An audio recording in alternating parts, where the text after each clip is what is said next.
So my project's about malaria and specifically the treatments and preventative measures used to try and reduce its case rates and mortality rates in sub-Saharan Africa.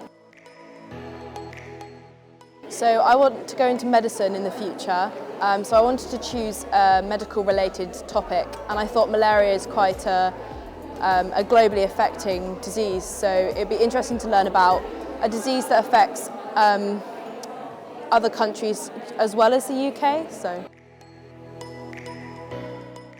I'd say an interesting fact was that the vaccine they've currently created is only about 25 to 35% effective, which is much lower than most other vaccines. So they're working on other ones at the moment to try and be more effective.